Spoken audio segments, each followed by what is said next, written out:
All right, it's recording. Okay. All right. Good afternoon, everyone. Thank you so much for joining us in I believe this is our fourth podcast interview now for Inder Mir Career Talk. Um, so for our guest today, we have the social media guru, Sarfarazz. Um, Yes. so Sarfarazz, how's it going? Thanks for joining us. Good, good. Thank you for having me, man. Really excited to join your podcast. Should be good. That's great. And then we also have my other colleague on the line as well, Inder Singh. Hi, Inder. How's it going? Good. I am drinking coffee in this mug from Times of India, which is an Indian newspaper. Nice, nice. Any news that we should know about on that mug? Most news is fake news, even in India. So yeah, that's something you would like to know. Yeah. Nice. Sponsored by the government. Uh, all right, thanks for the update. So let's get started. So Sarfraz, if you can just tell our viewers and listeners about yourself and what you currently do. So yeah. Yeah, for sure, for sure. So, my name is Sarfarazz. I am the CEO and founder of Digital Dash. We are a marketing agency based out in Toronto. I actually just recently graduated York University in a health studies degree. I used to always want to, work at the hospital and do more of the health policy, health informatics stuff. But, few years into uni, I decided that, what, I want to kind of take it upon myself to work for myself. And I started this company, Digital Dash, about 2 years ago in 2018, and so far it's been good from there. And I guess it's good to mention that I'm also 24 years old, and yeah. Powerful That's, stuff. that's great. So I guess the other question is, since you own like your own social media company, so what's your regular day like? Yeah. I'm sure it's very, very busy. So if you can just give like a high level breakdown. So yeah. I mean, yeah, if we go hour by hour, I'll give you my whole schedule. So basically, like, I wake up at 6:30 a.m.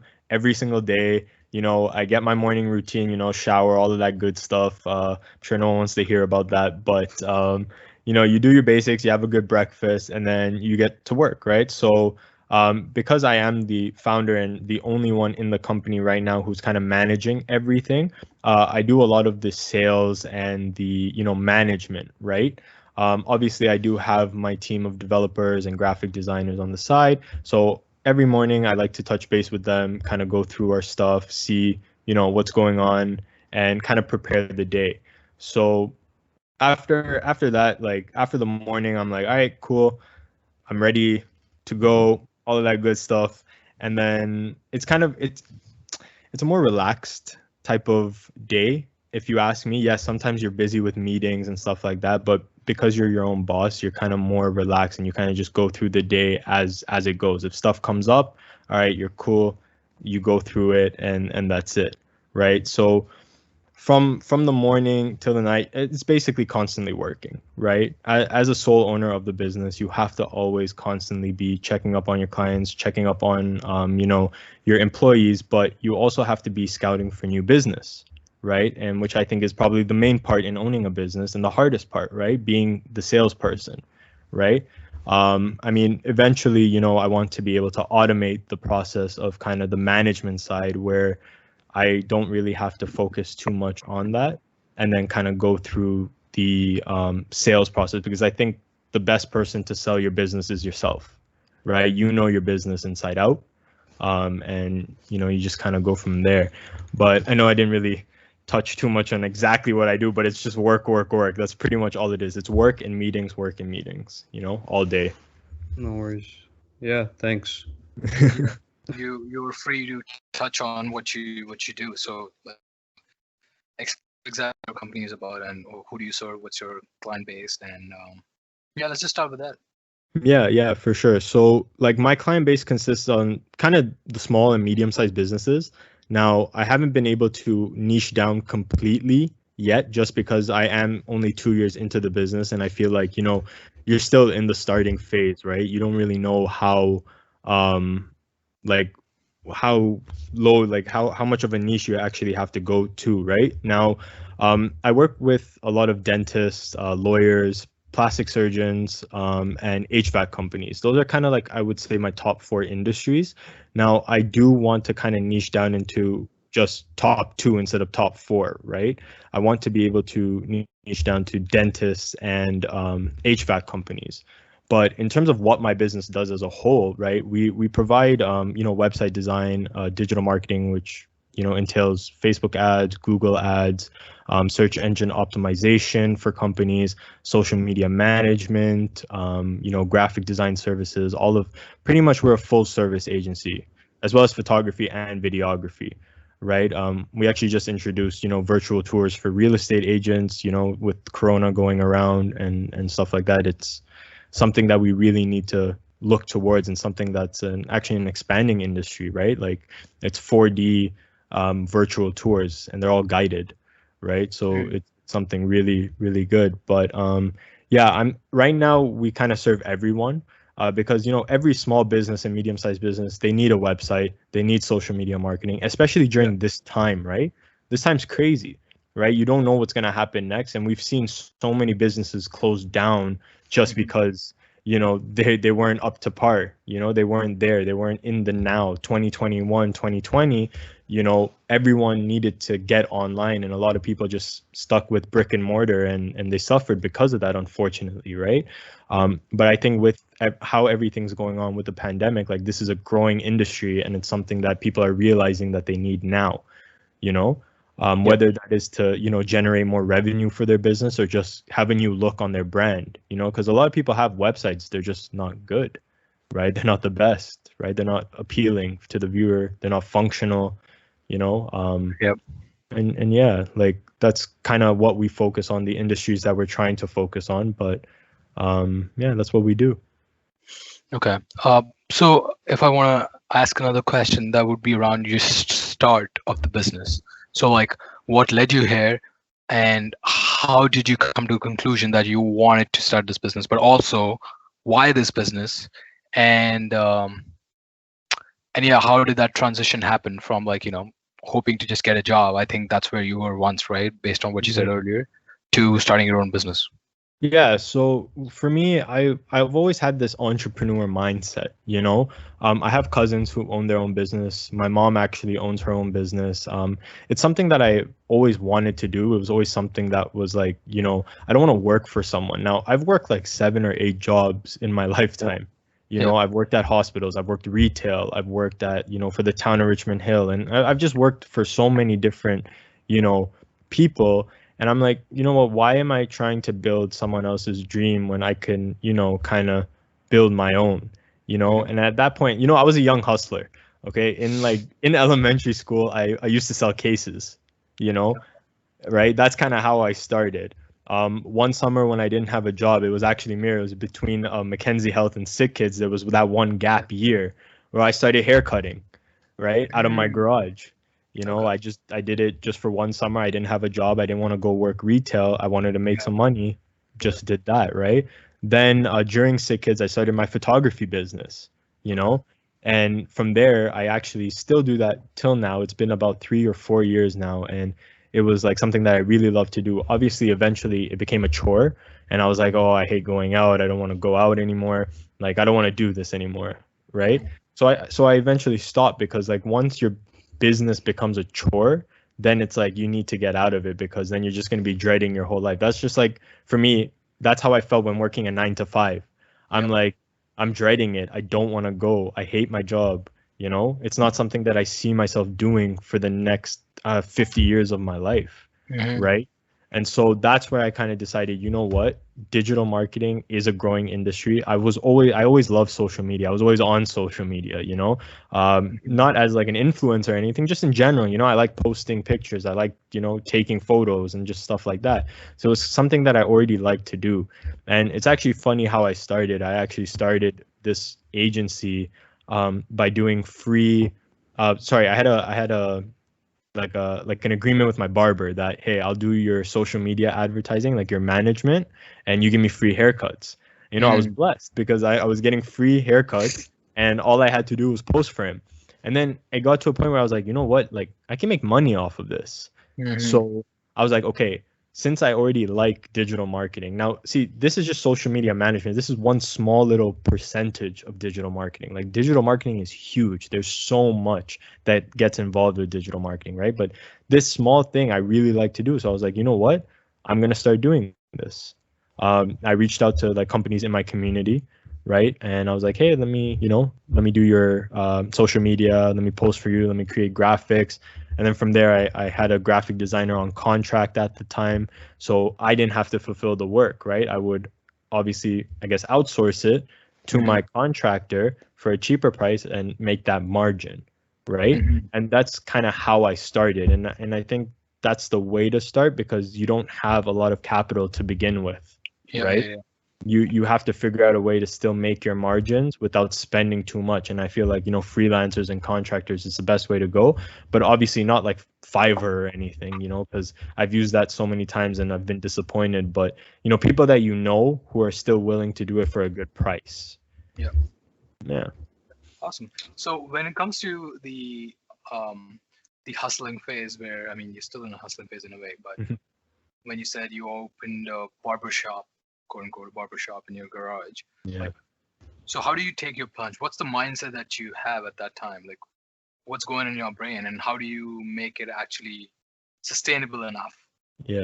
Yeah. So, I mean, with the barbershop, it was just a quick 1-year thing, but like, the thing is it all relates back to kind of social media in a way. I watch so many barber videos. I'm like, yo, I can definitely try and do this, So my mentality was like, you know what? First of all, I don't care what people think. I don't care if people are going to make fun of me because of it. They're going to be like, oh, your fades suck. You can't cut hair. I've heard it many times, like I've had friends who never came and supported me during those phases, like my close friends, right? And you know what? I didn't take it personally because I was like, you know what? Like that doesn't matter. I got to do what I got to do. I want to make some money and that's what I'm going to do. So you know what? You have YouTube, you have the internet. That's all you need. Like I mentioned, like I did not graduate in marketing or business. But yet I'm doing, like I have my own business. How did I learn it? I learned it from, first of all, networking with a lot of people. I was fortunate enough to meet people in the same industry and speak to them and learn from them, and then everything else can be learned just on YouTube. Right? You don't need to have a bachelor's degree to learn this. Now, I'm not saying school isn't important. It's the most important thing. You always need a backup there, right? Which is why I did graduate from uni. If it was up to me, I still would have graduated uni. I wouldn't have dropped out. There's no way, because business is up and down, right? Some months you're doing really well. Some months you're doing really bad, right? And you never know what's going to happen with the market, right? And what's going on. But yeah, my mindset is just like, you know what? My motivation was always working for myself. Obviously the money, the cars, the luxury stuff that you see online is not, it's fake. It's not actually that luxurious. You know what I mean? Like it's very difficult to get to that point. People don't see that. They see the finished the product. They don't see the struggle, right? But it is hard to get to where all these gurus are showing themselves at, right?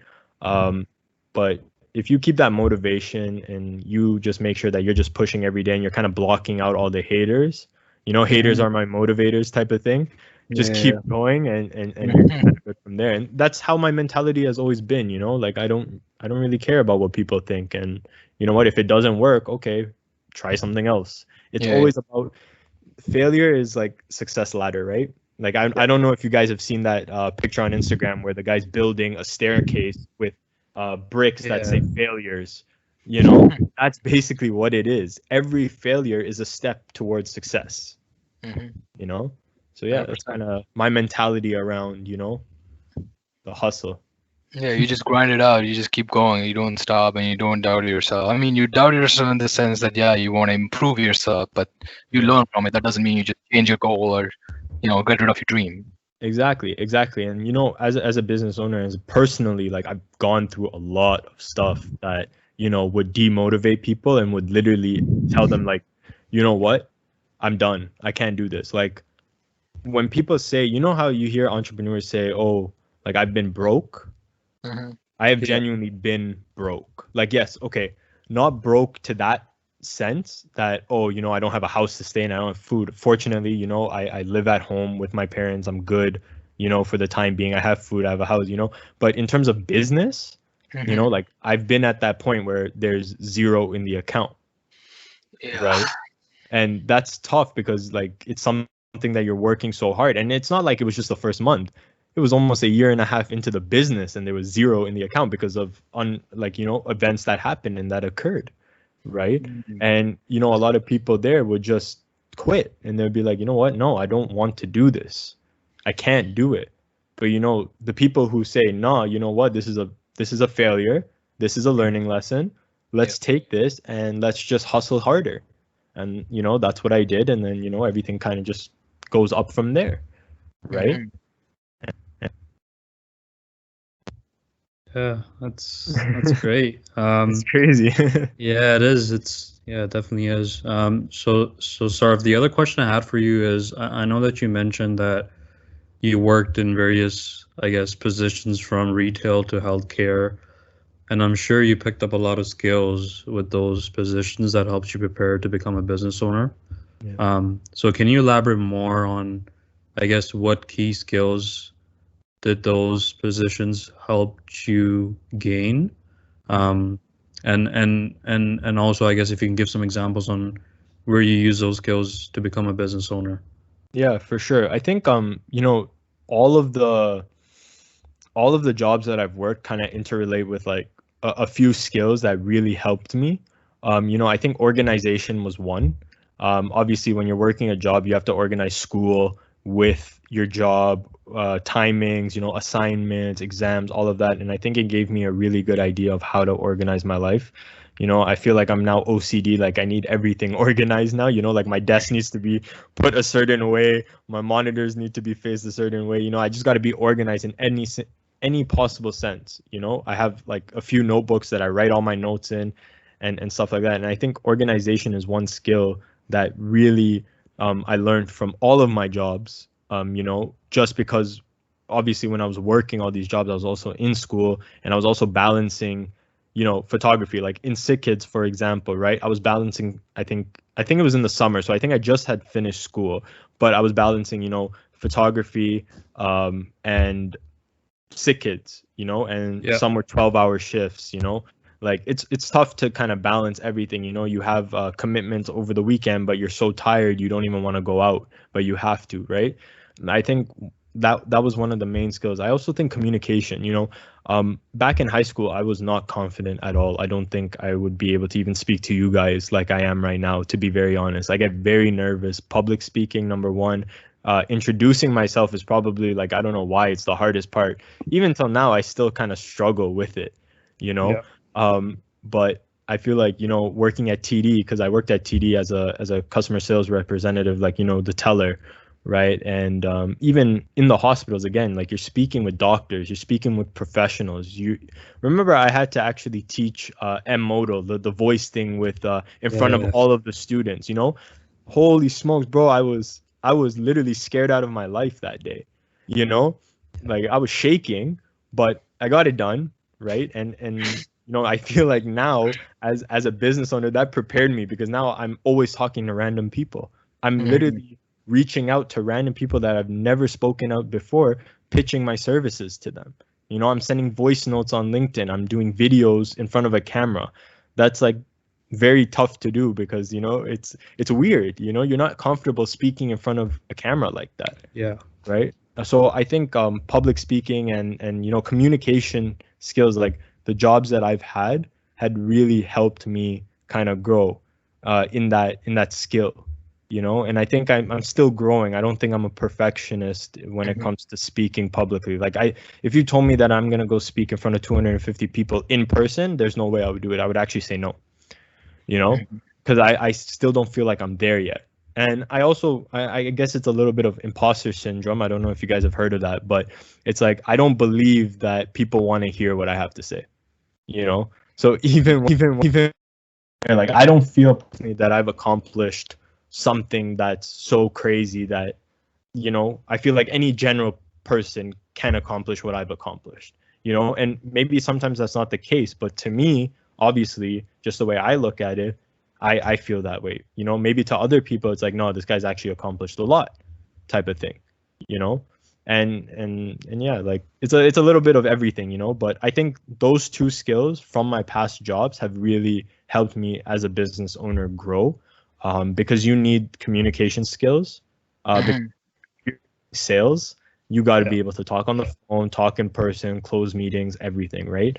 And organization in a business, you need to have that, right? You're in charge of your finances. You're in charge of what's going on in your business, what tasks need to be done, what's being delayed, who, like, you know, who's doing what. You know, you have to make sure that everything is on point, because if you can't do that, then you face delays. You face clients getting pissed off at you, leaving you, asking for refunds, you know. So people don't understand the amount of work that really goes into it, you know. And that's why I wake up at 6 a.m. every day, because I have to obviously make sure that everything is done, right? Like, I'm prepared for the day, you know. Then yeah, sure, in the middle of the day you're kind of just chilled, but that's the life, right? Like it's good, you can be chilled. You shouldn't be too chilled, because that means maybe you're not bringing in enough business into your for sure into your business. But yeah, that's definitely great. The other question I had for you, Sarf, is, I guess, for people who are interested in pursuing social media or digital marketing, like for example high school students or undergrad students, what advice would you have for them to learn about this industry and how they can get started in it? I think the best way to get started, in terms of learning, if you, let's say you're an undergrad student, you're not in that field of marketing and business, you're doing health just like I was. It just goes to show you that you can learn everything online. Number one, you don't need to have that degree in the specific field. Yes, finish your degree. I can't stress that enough. You know, you need to, especially if you're trying to do something. But even as a side hustle, you can learn everything on YouTube. You know, there are so many people who actually just outsource most of the work. Like, you know, I work with a lot of agencies who outsource work to me, right? They don't do the work in-house. So is it just a video creation that, sorry, I jumped the gun, but it's just the video creation that also is a way of getting clients for you? Yes, it does. You know, I actually got one of a pretty decent contract and a client off of one of the videos I did on LinkedIn. Just speaking, like, he saw it, he messaged me. He's like, yo, I need my website redone. I want to do social media. Like, let's meet. Great, perfect. Let's do it. You know, again, sorry, Mir, to answer your question, right? Like for people who are just starting out, right? You don't need a lot of experience. You need the right team. I feel like this isn't stressed enough, right? You can be an individual and still have a quote unquote team, right? Your team of contractors, right? You don't need to have everyone in-house. You don't need to fulfill the work yourself. If you can sell the service, you can team up with another agency who can give you like a reseller's price, and you can go and upcharge based off of that, you know. And I do that with a lot of people, you know, like, hey, you know what, you're just starting out, you can't fulfill the work, but you want to get started, you want some income, right? And this is kind of the way that I started out as well. When in the beginning I used to just outsource, like, you know, my graphic designer was charging me, let's say, $50 a profile. Bro, I was charging $400 a profile. I made $350 a month, and I didn't have to do any of the work. And I was just, you know, outsourcing. I think, sorry, you know, I think also you kind of use your smartness here, which a lot of people don't use or don't have, in terms of you were actually clever with it, right? I mean, like when you're starting off, like, you need to make sure that you're not taking a lot of costs. You know, a lot of people that I know are starting off, they're buying offices. You don't need an office. I'm at home, I'm doing everything. You don't need an office. You know, I got an office when we were 3 people. You know, I had 2 partners before. Unfortunately, it didn't work out with the partners, but, you know, we're all on good terms. But, you know, we got rid of the office. We didn't need it. There was no point. Like at least I didn't need it, right? When I started doing this all alone, like I didn't need it, right? And I think a lot of people who are starting off, it's very easy to start off in this niche because it's all about working together. Like that's what I try to press. Unfortunately, a lot of agencies don't realize that, but they could be making more money if they just work together. Because, you know, the agencies that I am working with, they're making crazy margins and their costs are probably like less than double, you know, like 50% slashed, you know, like you're getting a project done for, let's say, 1,000, but if you had someone in-house, that project's probably costing you, I mean, $2,000 or $3,000, you know, but now you're giving it to someone else who has the same skills as someone in-house, and you're actually now making, you know, I don't know, double or triple, and it's all profit to you. Yeah. Right. That's another thing, because it's not about revenue, it's about profit.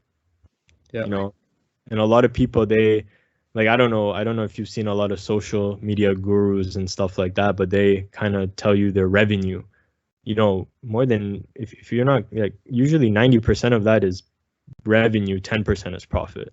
So don't be fooled about the revenue, you know. And people who are actually wanting to go into this industry, like, don't be like, you know, oh yeah, in the next year I'm going to be a millionaire. I thought that. I went through that. I literally, like, no joke, I went to this, I was like, yo, I'm going to be a millionaire in the next year. I'll be able to do it. No, I'm nowhere close. You know, that is the goal, but it is a lot of work. It is not easy. You have to have real motivation and you have to be ready to hustle like crazy. And you will get hate and it will be hard, but it will be worth it, like, in the end. But it's tough. It's not as, like, glamorous as everyone else kind of, and that's with any business, not even just social media. That's any business you get into, you know. Obviously, like, social media, it's been known as the easiest way to make money, and drop shipping is the easiest way to make money. Now, you know, I know people who are doing drop shipping and are actually killing it. Like, they're genuinely making money, but most of the people, it's all, like, you know, fake revenue numbers, right? Like, if I showed anyone revenue, they'd be like, oh wow, you're a millionaire. Yeah, how much of that is profit? That's what you have to understand when you're starting a business. What's your profit margins, right? I try to always keep like a 50-60% profit margin for my stuff, you know, and that's really good because most businesses keep a 5-10% profit margin and they're still doing, you know. If you can keep a 50-60, or I know some agency owners who keep a 90% profit margin. And I'm like, holy, 90? Somewhere that I want to be at, you know. But again, it's a roller coaster. You kind of go through it, right? Yeah. So when it comes to you being in university, and like you said, like, you know, you just have been a hustler. But what if someone, like, a lot of people, like, for example, me too, sometimes I feel I'm like stuck in this mindset, like when to take the jump and how to take the jump and what are the logistics and what I choose, what I pick to kind of, like, you know, be the business that I would want to pursue. So, like, what would you say to a person like that? What's your take on it? Someone who has already had experience taking those jumps and those little bit of those risks and then putting in the hours. What would you say? I would say make sure you're just planning it out before you actually go into it, right? I don't know if I understand your question completely, but maybe this might be the answer. If it's not, just kind of, you know, stop me and rephrase me. But like, what I think every person who actually wants to take this risk and wants to do something should first plan it out and not just jump into it, right? I think the admin and the boring work should be done first, then the marketing work, right? That's still kind of the boring admin. That's why we have agencies like myself who do it for people, because people don't have time. But if you're planning everything out, your logistics, your onboarding process, and then you're going out getting the project, it makes everything way easier and way more fluid than going out getting the client, then figuring out all the logistics, right?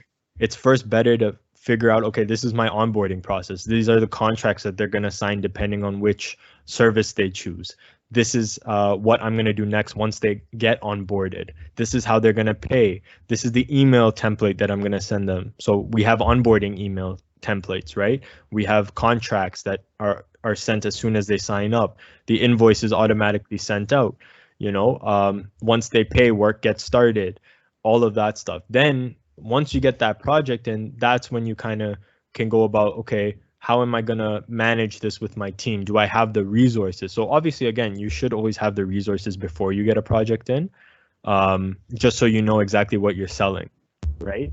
But I think if you have that back end stuff done and you have that drive and hustle, go and do whatever it is you need to do, you know, shoot for the moon, you know, like you can sell it like crazy. And as long as you're organized on your end, I feel is probably like the best kind of scenario, you know? So in your case, did you, you probably follow the same advice, but did you actually like, you know, just utilize YouTube or just, you know, internet in general and like created like a structure for your organization and like the documentation and like you said, invoices and, you know, how the process will go through or what packages you'll be giving out? So you structured all of that before you even started? Is that what it was? So I'm a little bit of a hypocrite here. So when I started 2 years ago, I did not have any structure. I knew what I wanted to pitch.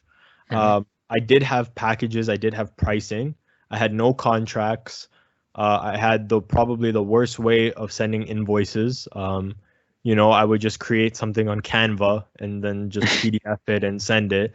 You know, now obviously I use QuickBooks, which is a more professional software that will auto send every month. But I did not actually really do a lot of structuring, which I think was kind of why it took so long to get to where I am. You know, I feel like it would have definitely been a lot better if I sat down, structured the whole company, you know, knew everything, and then went ahead and started pitching. Now, again, in the beginning, we just started pitching, you know, like our smaller services. There wasn't any website designing when we started. It was just social media management, you know, but obviously that faced their own struggles because the clients would come to us and be like, oh, why aren't we gaining followers? Where's our ROI? All of that. We had no idea what that was. We were like, what are you expecting to see? Oh, increase in followers. Oh, I don't know how to do that. I'm just posting for you. Because that's what we kind of entailed, that we would just be posting for them. It wasn't anything about growing their Instagram portfolios and, you know, giving them a return on investment. Like from posting this, you got this many clients, you know. And nowadays, I try not to even offer that specific service, only for people who want to just get their brand, a kind of a look on social media. Then I'll pitch that service, because I don't feel like I like to give my services that have an ROI. You know, if you're doing Google ads or Facebook ads, you're going to see revenue coming into your business. SEO, same thing. Website design, obviously, it all plays a role, right, in it. But with social media management, just posting for them, like I don't promise followers or anything, because right now with Instagram's algorithm and the way Instagram is, it's very difficult to actually grow Instagram pages unless you're 24 hours on the clock, you know, on the Instagram commenting and engaging. And I'm like, no, we're not, it's not even worth our time to do that. Like I can't dedicate a resource doing that, you know? So I'm just like, you know what? No, we don't offer this service. If you just want specific brand awareness and you're not expecting a return on your investment, then we can do it for you. You know, then we'll create graphics, we'll do the research on your company, and we'll actually build your brand on social media, so that when you talk about your brand and they go search you up on social media, they see something. You know, it's not just nothing there, no posts, you know, something nice to see. Yeah. Okay. Yeah. So I guess from what I got from that is, a lot of companies shouldn't focus on the followers that they get, but they should focus on the actual brand or the design. The itself. Content. It's the content itself that they give. Exactly. Yeah. Right? It's not about how many followers you have. Go buy fake followers if you want followers. It doesn't matter. No one's going to come and call you out on it. Right? Go ahead, do that. But make sure the content that you're posting is relevant and it's something that people want to see and people can engage in, you know? Yeah, like it honestly now, like followers don't matter. Like when clients sometimes come to me and be like, yo, why aren't my followers increased? I'm like, why do you care about your followers? I'm like, that doesn't matter anymore. You know, Instagram has taken out likes already, right? A while ago, right? Before it used to be like, why aren't my posts getting any likes? Yeah. Right, now that's gone. No one can see the likes, only you can. So what does it matter if you're not getting likes? No one's gonna know unless they're manually scrolling through your Instagram post, counting each one, right? Dopamine hits. Exactly. Yeah. No one's gonna do that. So it's kind of like, all right, chill with the followers, and chill with the likes. You want just revenue. exactly. You want revenue. So if you want revenue, don't go for this. Go for this. But see, then it gets into clients' budgets and stuff like that, and that's a whole nother mess. Yeah. That's good. So the other question I had for you, Sarf, and I'm sure, I guess you have encountered this a lot, but I guess if you can expand on one, is as a business owner, and I'm sure a lot of business owners face this. So in regards to what was your biggest failure in your career journey, and what did you learn from it? Yeah. So I don't think I've had a specific failure. I think I've had many losses, as in a lot of downs that could be considered mini failures, right? Not something that completely hurt my business, but still something that affected it, right? I think one of them was what we touched on in terms of the, man, I can't recall. What did we? What were we just speaking about the? Okay, you know what? If it comes back to me, I'll figure it out. But okay, that's I remember. So it was not having a structure. I think was one of the biggest, I guess, L's that I took. Right. I didn't have a structure in the business, and I think that stopped me from growing, and it actually made me lose a lot of the beginning clients. Like I think I've lost every single one of my clients that I started off 2 years ago.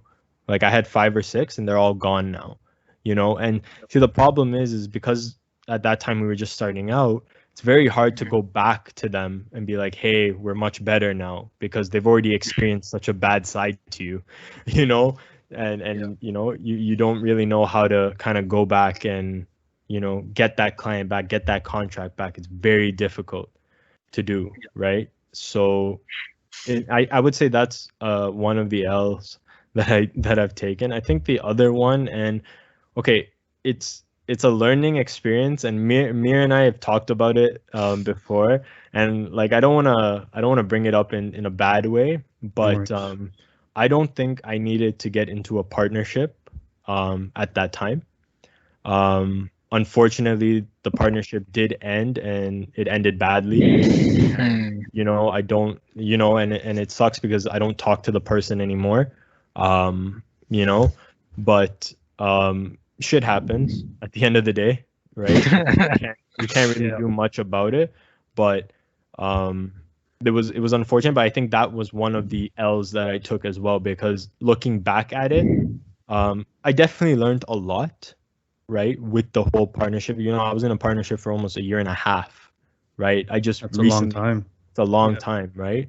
And I did feel like a lot of people would tell me, it's not a time waste, it's a learning experience. I felt it's a little bit of both. I felt like I was being held down and I wasn't at my potential that I could have been, just because of the beef that was going on internally, right? But then after everything kind of ended, I went through that dark period that I said where I was broke, but then it taught me to, shape myself up and, go crazy. And that's what I did. I went off after that. And now, I'm fortunate enough to say that I'm a lot higher than I was in the past 2 years. I'm at a point where it's a lot better than it was the past 2 years. Right. So I think for even any business owner, like if you can avoid getting into a partnership, I would definitely say avoid it. I don't think it's necessary unless you're lacking a huge skill. And then, yeah, sure, maybe look at it. Or if you are getting into a partnership, because I know a lot of partnerships at work, I just think that, the both partners need to be able to understand each other and have the same goal. If one doesn't have the same goal, it's not going to work. And, that's, I think, kind of what happened in my case. I had a different goal, he had a different goal, and it just kind of went haywire from there. Yeah. True.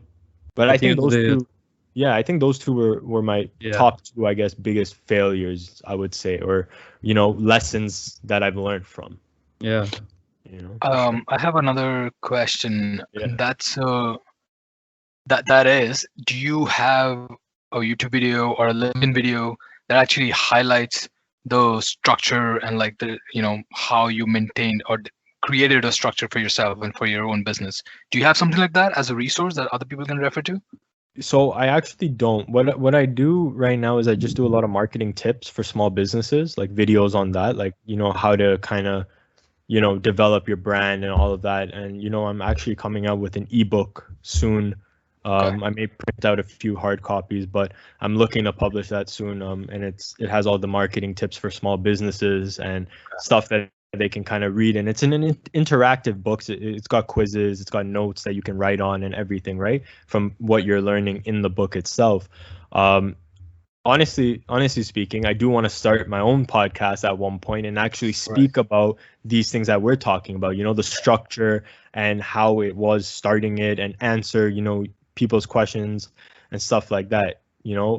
That's something that I would really love to do, and, get other professionals on here and, kind of just make it kind of a business, but also a chill zone where you can talk about anything, not just business, not just entrepreneurship, but just your daily struggles, I feel like with me, there's no outlet for me to actually tell people about my struggle. And I feel like that's very hard for me not to do, because it's like, I want to see everyone succeed. And if they knew my struggles, they would avoid making the same mistakes that I did, And I feel like the only way to actually put that is when I'm having a conversation. Like, I feel like our three of us having a conversation, I've let out more than I could ever let out in an individual video, me sitting in front of the camera. I wouldn't really know how to start. I'm not being asked any questions, but in this case, it's so much easier. So I feel like, maybe in the future, start a podcast and talk about all of these stuff, all of these topics. Yeah. The reason I mentioned that is because I thought it could be useful for people who would be wanting to start something new, especially in regards to starting a business, because that structure could be something that a lot of people, I think, like you pointed out, miss. And when you miss that, that's when you're on like a wobbly base and you're trying to just figure things out with a uneven base, and then sometimes it doesn't, you can't even start. Exactly. And the thing is, like, I always post on my social media, like, ask me questions. These are the questions that I want. I want to be able to help people. If they ask me the questions, I can make the videos on it. You know what I mean? And I'm always open to helping people who are just getting in. Like, I'm not gonna charge anyone for advice. I'll sit down with you and I'll talk to you, and I'll be like, all right, what's your goal? What are you trying to do? How are you trying to achieve it? How much work are you willing to put in? And okay, this is the structure. This is what you need. This is how you incorporate. This is how, people also forget that admin side, the incorporation, the legal aspect of a business. It's not easy, and it's a big investment. It's almost like $2,000 in the beginning, right? To incorporate and everything, right? So that's the thing a lot of people need to also understand, right? Awesome. Yeah, it's pretty good. The other question I had for you, Sarf, is I guess since you started with a brand new business, right? Yeah. You got to have some cash flow, right? And some people don't really understand that. Some people just think, I'll just start a business, but not really have some sort of cash flow in the back. So I guess what advice would you have to our listeners and viewers when you're starting your business? Like, did you just pick up any random jobs? Like, I know you were working on the side, but I guess what advice would you have for some people who are starting a business? Do you recommend to have like a side income as well while you're doing it, or just take out loans, or or borrow some money from parents? So if you can elaborate more on that, that would be great. Yeah. I would avoid taking out loans, especially in the beginning. Loans are a tricky scenario to get into. Like, I personally haven't taken a loan out to this day, and I don't plan on doing it, just because it's like, you're putting a big liability on you, right? And if you can't pay that back, you're putting yourself in a bad position for the future. But in terms of cash flow, so for me, in my situation, again, it was a little different. Like, in the beginning, I started off with a partner, and it was actually also a silent investor as well. So I did get an initial investment, and we bought MacBooks and iPads and stuff like that. Stupid idea, to be very honest. We just splurged. See, very rookie mistake. $10K, we blew it all on Apple. Oh, right? Wow. Damn. I'm like, and looking back, and I'm like, yo, we could have done we could have done better things with that money, especially in the beginning. Could have actually started paying ourselves $500 each, like just to start off with, and then saving the rest for marketing our business. Yeah. You know, like getting our website created. All right, we have 10K. It's okay. We'll spend maybe like $500. Here you go. You know, but we put ourselves in the hole from the start. You know, but then the thing is me and my old partner, we also invested, I think, 5K each of our personal funds too, to get that off ground. You know, in my industry specifically, you can now do it with zero capital. If you have a laptop, you can do it with zero capital because like I mentioned before, outsource your work. You're not paying anyone unless you get paid. Yeah. Right? At the end of the day. So just go out, start selling. Oh, you have a website inquiry? Okay. I'll get back to you with a quote. You ask your contractor, he's like $500. Okay, sell it for $2,500. You make 2K. Now you got profit. Now what are you going to do with that profit is the next thing. You reinvest and you keep going and you keep going, you keep going. Right? But I think as a general thing, business owners in general, I do think you know, putting in some of your personal funds in the beginning is the best way to go, because you do have to pay for the legalities, and you have to make sure, like, is this a long-term investment? Like, am I going to be doing this business for the long run, or is it just, you know, just for fun? You know, if it's just for fun, then don't put too much into it. But if you really believe in your business, put the amount that you need to get off, you know, like get off your feet and then start from there. Right. So I think in terms of working a job, like, yeah, if you have a full-time job and you're doing your side hustle, keep that job. Never quit your job. I think only quit your job when you're really like you're making the same amount as your business, or if not a little bit more. You know, with me, I quit my so I never worked a full-time job because I was still in school when I started my business. So when I was at TD, it was a part-time, you know, CSR. So it was just part-time hours, part-time money coming in. Right now, I had savings from the hospital and all of that, and you know, they paid well. Right. But when I got to this TD job, I was just working, you know, your normal, I think it was like $16 an hour. I think it was a little bit above minimum wage. Yeah. Right. But I wasn't working too much. Like, I hated going to work, you know, and my boss knew that I was going to quit eventually. Like, she knew about my business and she didn't like the fact that I was going to leave, but she couldn't say it. Exactly. And you know, it's funny because I was the top seller in the branch too. You know, I was outshining everyone. In 1 month, I literally beat 3/4. Like, I beat the whole year's target in 1 month. There's another course you can create now. There's a Udemy course right there, bro. Exactly. It was probably the face. Yeah, I hope so. You know, but it was good, you know, like, but see, I quit my job a year into that, and I feel like that was a kind of a mistake on my end, because when I quit, we merged with another company. Now, when we merged with another company, we thought it was like a grand slam for us, but really, it unfortunately caused more problems, and we had already quit our jobs, so we were like struggling for that whole year. So the first year, it was me and my partner. We did everything alone. The second year of my business, sorry, not the second full year, but maybe like 7 months of my business, we merged with another agency. Yeah. And then over there, it was a little bit more problems. Then we finally split off again back to our old agency. And then, you know, from there, obviously my partnership didn't work with, you know, my buddy, and then I started it all in October. Actually, I did everything starting by myself. Same company, but just by myself now, you know? And from there, that's when everything kind of started going. It was really down, and then it went up. But yeah, man, it was crazy, you know? And yeah, struggles. But I think quitting the job was not a smart thing. I think people should definitely keep their job if they need to until they're making secured amount of money. And obviously in a business, you're not always going to have secured amount, but as long as you know that, hey, even if a client leaves, you're still making more than you used to, you're ready to kind of branch off and do it on your own, right? Yeah. Awesome. agree. Well, I think we have had a Yeah. decent length of podcast now, so maybe we should wrap No it up. We can go on and on, but again, I know, man. I'm ready to just keep going, man. Keep talking. It's good. well, we'll have another one with you. We'll do a Let's LinkedIn do it. live session with you when we're I'm up down. there. 100%. I would love to. Yeah. All right. So thank you, Sarf, for joining our podcast and No worries. expanding more on your business. So for our listeners and viewers, if you guys are interested in connecting with Sarfarazz, we will post his LinkedIn in the description box. So feel free to give him a shout. And if you guys have any requests from our end, you guys can message us as well. So, all right. Thanks, everyone.